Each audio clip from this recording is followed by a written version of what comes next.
and welcome to Wellness Live. I'm your host, Dr. Olivia Moses, and this broadcast is brought to you today by the Living Whole Wellness Program right here at Loma Linda University Health. Well, I have an exciting session for you today. I'm thrilled that we're talking about this topic. So if you're watching us live, it is 2021. And we've had a rough year and a half, haven't we? COVID has hit, our lives have changed. Some of us had deep losses. And although things have happened fairly quickly, we might not have had to take inventory until our emotions started changing about how all of this has really affected us. So basically, we had stress already, and then we added COVID and all of the changes on top of that. And we might be having trouble finding joy. And isn't that the purpose of life? To feel, to live a joyous and happy life and to kind of bless everyone around us. And sometimes it is hard to do that. So we have a guest speaker who is here to talk about just that. Her name is Dr. Melissa Perot. She has been here at Loma Linda for over 20 years, and she is the medical director for our outpatient services, and she is a psychiatrist. So for our psychiatry outpatient services. So when it comes to finding joy, she's really the one to talk to. So without further ado, I'd like to introduce you to Dr. Melissa Perot. Thank you so much. I'm here to talk today about finding joy. I wanted to begin with some advice that was given to me many years ago. A colleague who was about to go into retirement right as I was starting my path into medicine said to me, "I've got some thoughts for you." He said, "There are going to be days when you go home emotionally and physically exhausted.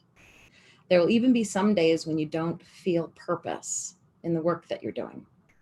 And he said, "On those days, I have to look outside myself and I have to look outside of medicine to find purpose in my hobbies, my family, and in my humanity. To be whole, I need art, music, life, and light." I will never, ever forget that advice. I work with many medical students and residents, helping them in mentorship during their career. And the process generally involves me beginning with the question, what do you do for fun? What kind of things are your hobbies? What things do you spend your time doing when you're not studying? What did you used to do before you wanted to be a doctor, before you went into medicine? And invariably, they will say things like, "I used to go hiking with my friends.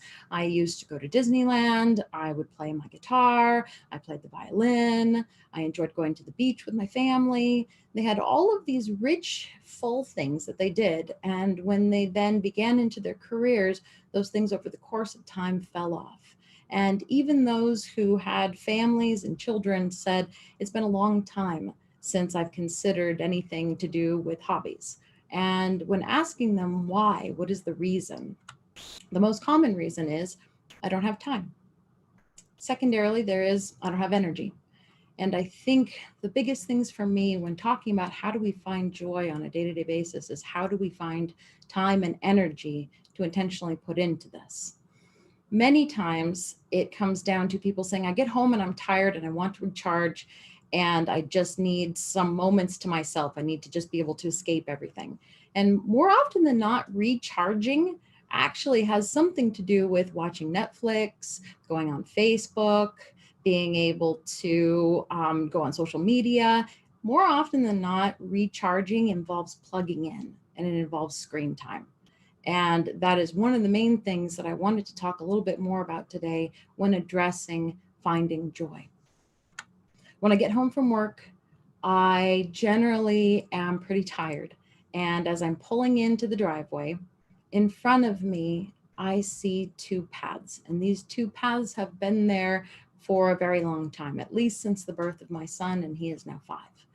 The first path involves me parking in the garage, getting my phone, putting it in a box that's right inside the door to the house where it just charges and it stays there separate from me. And then I go over to the fridge and I get our meal prep that we've already got set up, or I get salads that we've prepared for the evening, and greet my husband, who's a physician and works just as hard as I do, and our 5-year-old son, who has more energy than both of us put together. and we have our dinner. And then after that, we will go into about 2 hours of engaging with our son, which includes playing red light, green light, yellow light, dance. And we say to him, what is dance? He says, oh, well, that's blue light. And we're like, okay, this is 2 hours of red light, green light, yellow light, dance. And it ends up being something that when you've already worked 8 or 10 hours is pretty exhausting. And after that, then we wrangle the kid, get him to bed, go upstairs. I get a shower. I take off my makeup.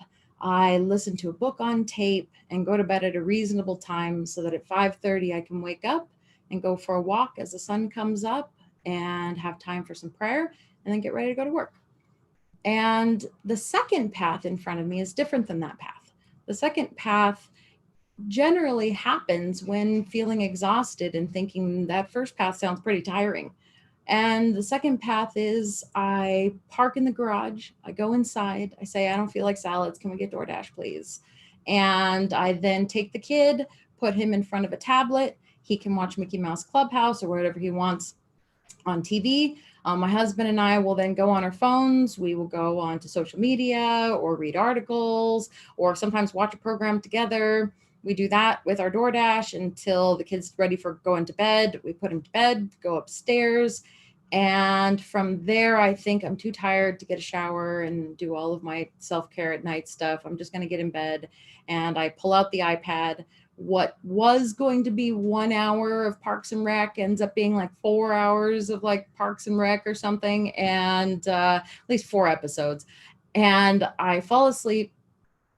I'm exhausted. The alarm goes off at 5:30. I snooze until about 6:15, and then I have to hurry through my work preparation for the next morning, and I go to work. Those are two totally different paths.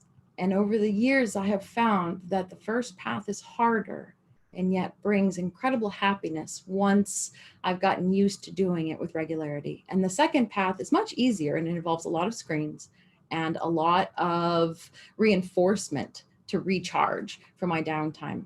And yet at the same time, that second path ultimately ends with me being tired and worn out and lacking a feeling of joy because the device has just gone through and sucked out my time.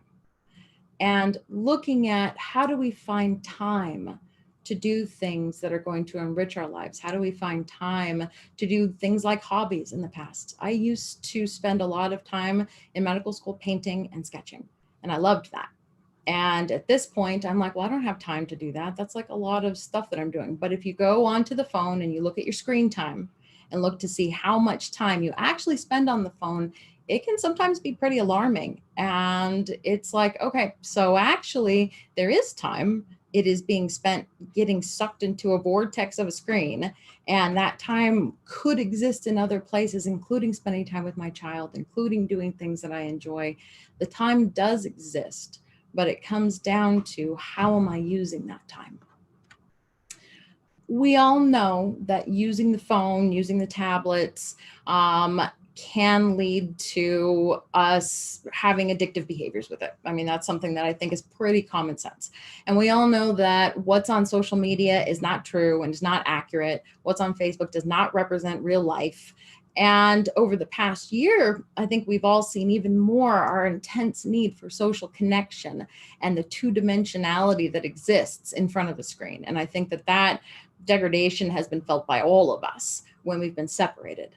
And so we know that time on the screen leads to feeling worn out, leads to worsening burnout, leads to our sleep being affected, how we feel being affected. And yet at the same time, it's like, well, what would we be doing with our time instead? And it's like, we used to do lots of different things with that time instead. I'm a big proponent of healthcare reform. We need to make our lives at work better. Of the workplace has lots of areas that can improve. And so when people talk about burnout and finding joy, oftentimes it is, well, we need to make things at work better so that we feel better. And I agree with that. I'm not saying that we should not be doing that.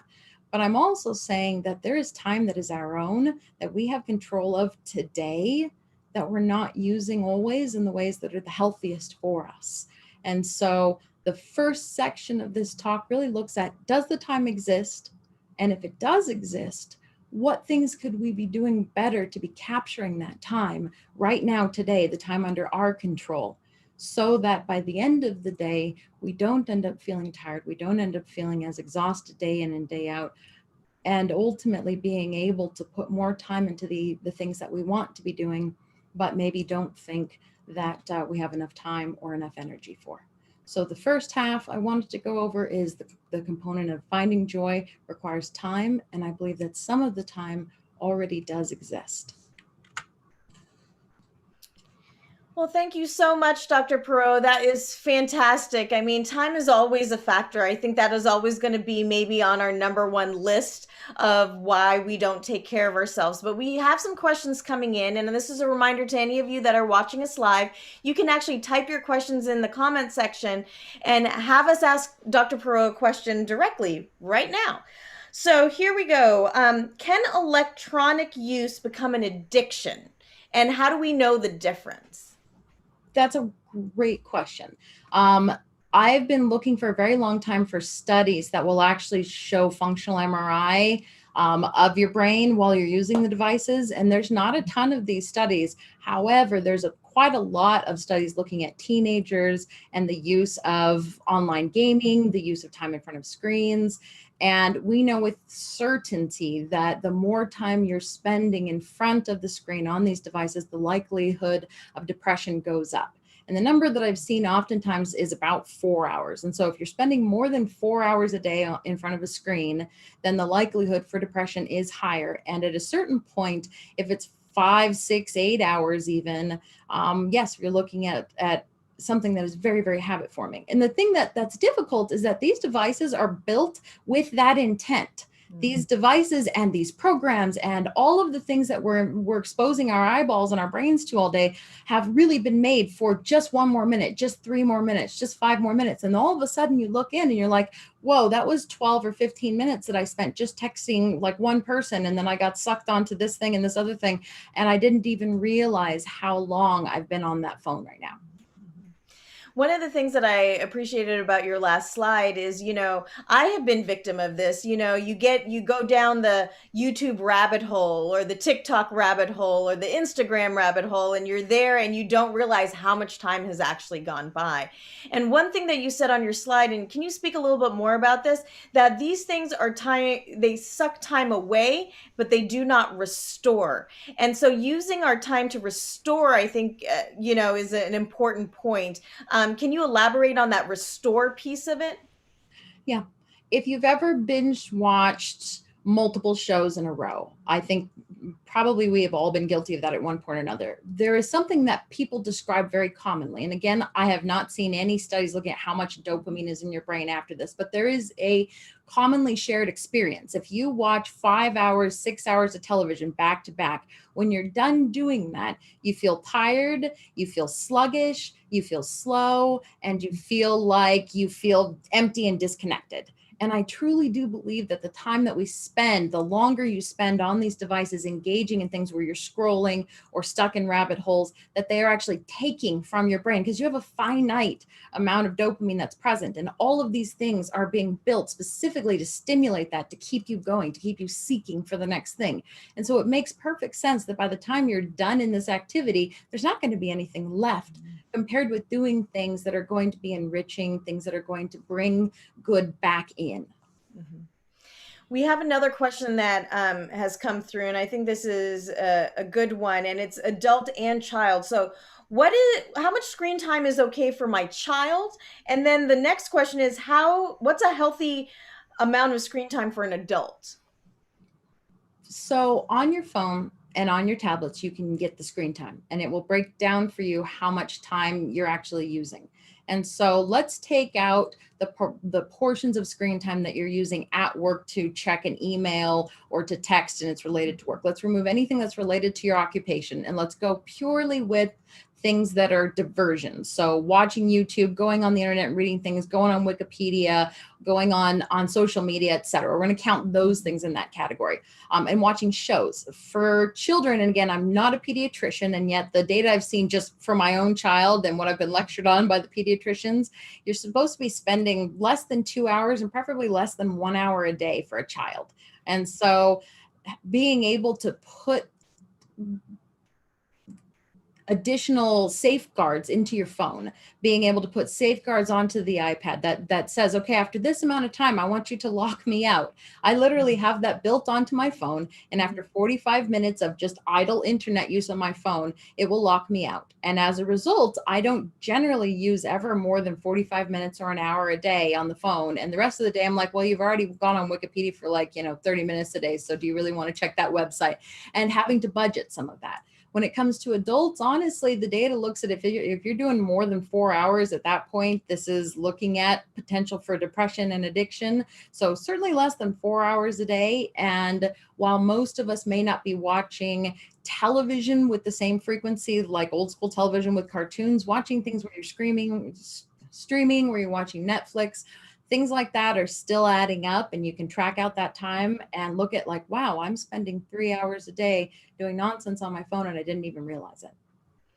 So here's a question. So you mentioned two paths that you can take, and I think all of us have been faced with kind of those two paths in some way or another. And I think that we're all exhausted. I very much connect with you on that at the end of the day, being tired and that type of thing. So I think a lot of the conversations we have in our head, well, I just want to zone out in front of something. I don't want to think anymore. And from what I'm understanding is that maybe that's not the right way to think about it. Is there another way we should be thinking about that? Yeah, I think some of it is that we're taking for granted how much time we're spending zoning out. Zoning out's great. Recharge, I've heard, that sounds a little bit more proactive somehow. It's not recharging, I promise. Recharging, zoning out, those are similar things. A lot of it comes down to the same way that you would manage your finances, where you look over time, wow, look how much money I'm spending on this one website or this one service over the course of the month. That's $200. I didn't even realize I was spending that much. That's insane. I don't want to spend that much on makeup, whatever you want to fill in the blanks for. Mm-hmm. And so I think our time needs to be budgeted the same way as with the finances, where we can look and say, okay, this device has all kinds of methods built in that will show me what I'm doing every day and with my time. What if I had an hour a day that I wanted to instead use going for a walk, taking my animal out, doing a special activity with my child, getting the watercolors out? It doesn't take that long for me to do a watercolor. That is an hour a day that I believe I don't have, and yet the phone is sucking away and I don't even realize I'm doing it. And so budgeting exists. You have to be aware of what you're doing and then decide, what would I rather use this money? What would I rather use this time for? No, I like that. The idea of using time as currency and what is your return on investment for that payment. I think what a lovely concept. Well, with that, why don't we get to our second half? And if you have any questions for Dr. Perot, you have one more chance today. So let's get to our second half. Great. So the second half has been energy. I'm tired, I'm worn out. So yes, I agree. The second path sounds better, but I'm tired. And if I'm tired, that's only going to make me more tired. Playing red light, green light, yellow light, dance is exhausting. And I've already done 8 hours or 10 hours of work. I don't have enough energy, even if I agree that the time exists. And really it comes down to looking at the notion of behavioral activation. Behavioral activation takes into account ideas in the science behind reinforcement and how do you build habits. And we know that doing something that is healthy may not be as fun or engaging, or even may take more energy than doing something that is unhealthy, something that is passive. And yet over the course of time, the more something is reinforced, the more times we do something over and over, it becomes a habit. And habits become much easier to do. The same way that I have a habit of checking my phone or picking my phone up a certain number of times a day, which if you check on there, there's part of the screen protection time tells you how many times you've picked the phone up. I went to a 4th of July picnic once and didn't use the screen for anything more than maybe 15 minutes. And yet I looked and I picked up that phone over 30 times. That's terrifying too. But anyways, that's an aside. So the habit is something that has to be built in. And habits occur once we do something repeatedly. And joy can be just as much of a habit that we put our time into, recognizing that when I play with my child, go to bed early, and go for a walk the next morning, I feel better. And if I do that every day for days, then weeks, then months, I don't feel bad and I don't feel yucky the next day at work. And over the course of time, my brain will learn to reward that pathway because it is the new habit. And you will actually get inherent reward just by building new habits in.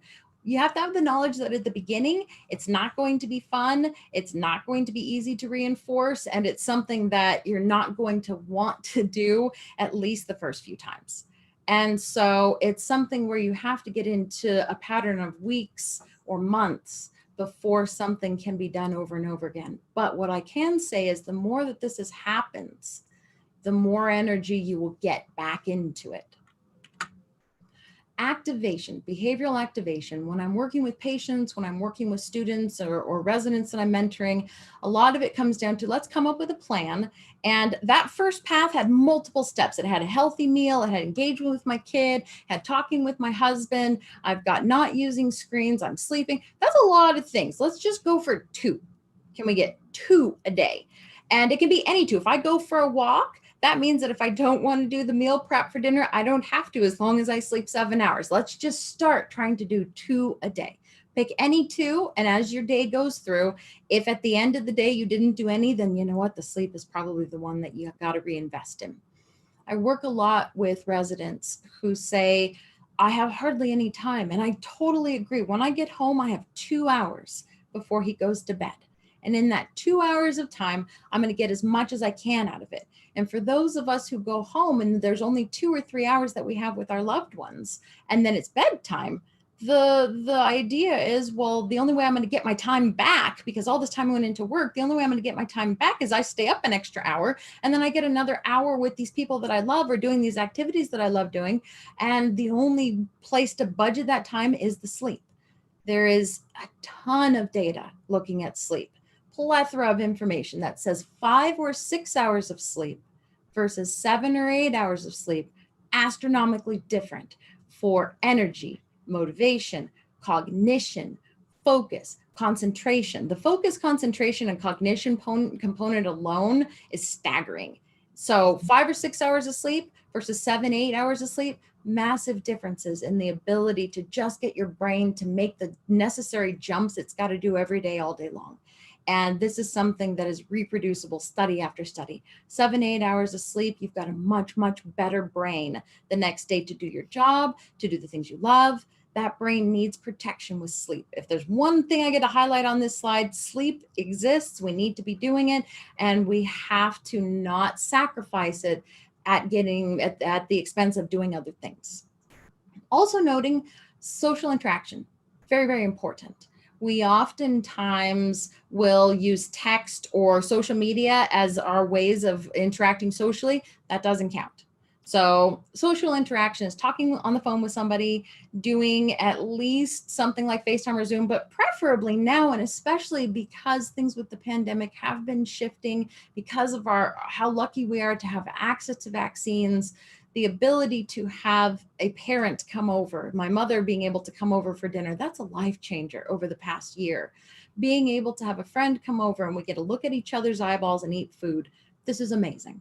And being able to do that at least a couple times a week, that social connection is so, so important to help us be happy and help us be whole. And so if I get to pick 2 things on here, the social interaction and the sleep are the ones that we may not value enough, but certainly lots and lots of room for some of these other activities, healthy meals, physical activity, and of course, connecting with our faith, connecting with our values, being able to recognize that the things that make us whole have to start with who we are as individuals, with our humanity. So choosing 2 of these a day with intent is a big, big piece of how to get activated. Now, there's a subset of people that say, okay, so this sounds like a good idea, but I'm so exhausted. I don't even know how I'm going to do those things. How do I know if I'm burned out, or how do I know if I'm depressed? That's a great question. For me, as a clinician and somebody that treats lots of patients, people with burnout, oftentimes you give them a week off, they start to do better. You give them a day off, they start to do better. If you tell a person who's burned out, here, let's do 2 things a day with intent, they start doing them and they start feeling better. And when somebody comes to me and says, I feel burned out and I'm trying to do those 2 things a day, but just getting out of bed is a chore, yeah, this isn't burnout anymore. This is probably depression.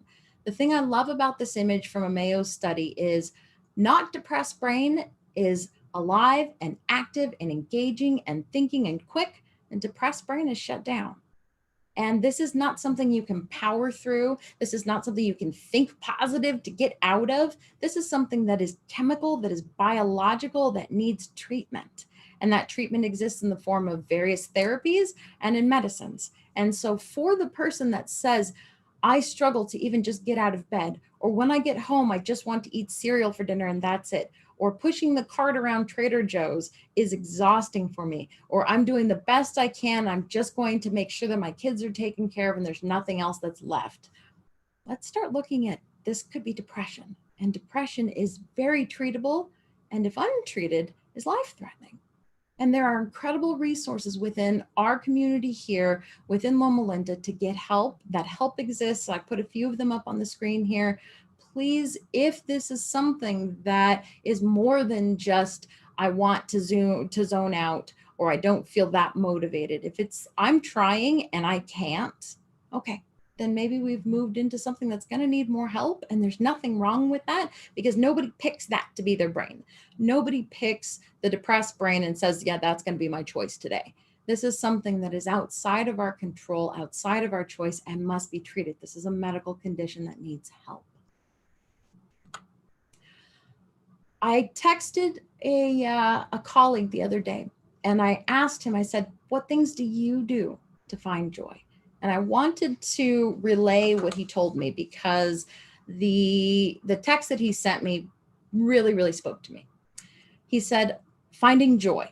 I find it when I open the oven to a sheet of brownies I made with my kids, turning a 90-minute movie into 3 hours with a friend because we keep pausing it to chat, when I round the last corner on a morning jog, when I hang up after catching up with a loved one. It's found when I close Zoom after a telehealth visit and I help somebody through a tough time, when I hold open the door for someone with more bags of groceries and kids than hands.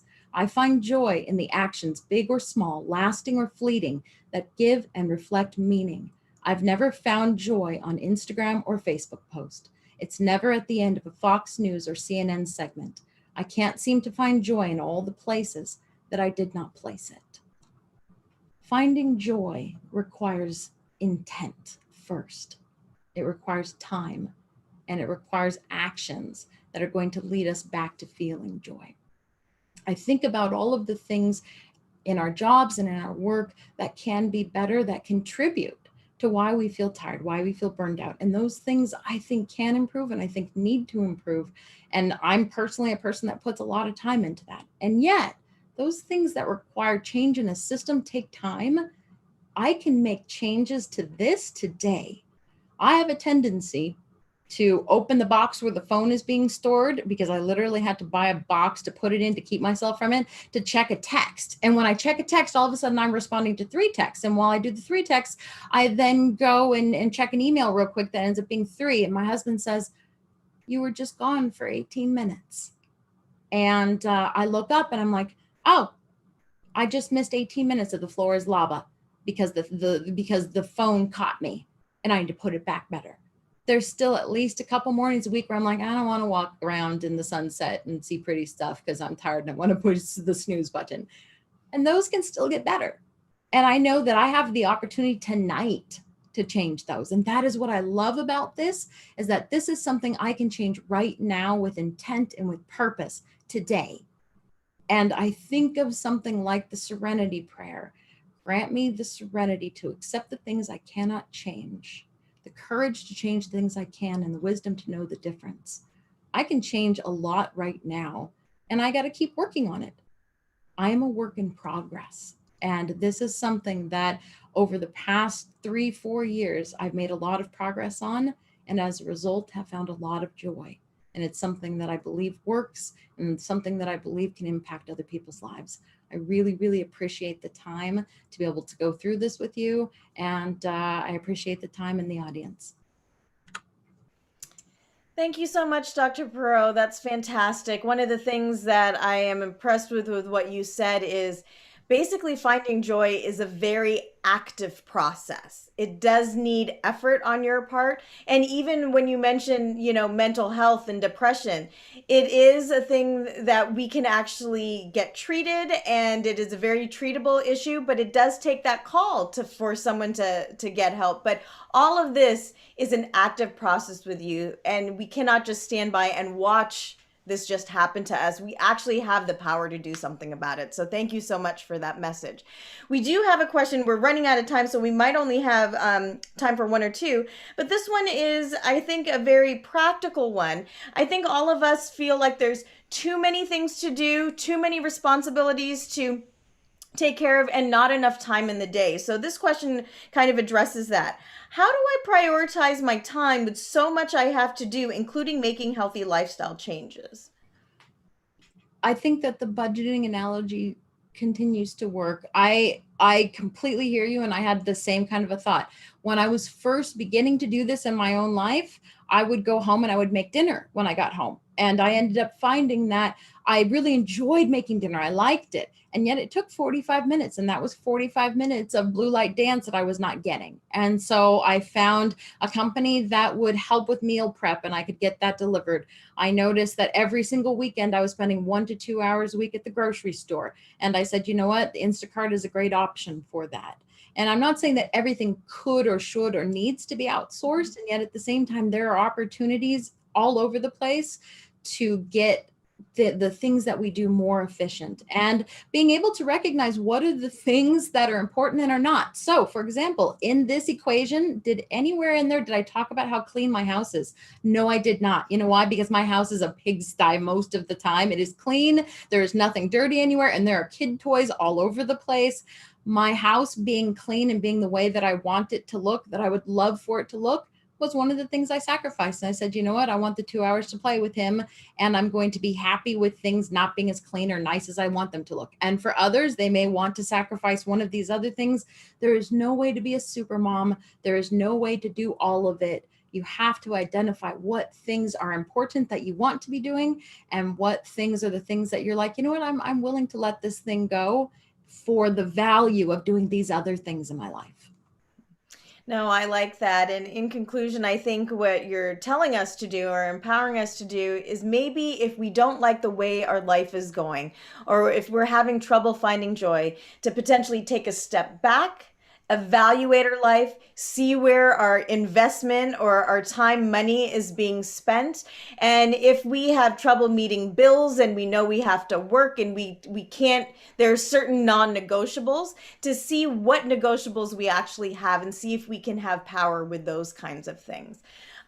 So I think we all have our to-do list now to add our inventory here, in finding joy. And the great thing is, finding joy, as Dr. Perot said, is anybody's ability to do. We all have the authority over our life to actually take an inventory and see what we can do to find more joy in our life. Well, Dr. Perot, thank you so much for your time today. And I want to thank each of you for joining us here as we talked about finding joy. Please don't miss our next month's session, where we will be talking about asthma and COPD. And especially here in Southern California, that can be a big topic. But we want to see you next time. My name is Dr. Olivia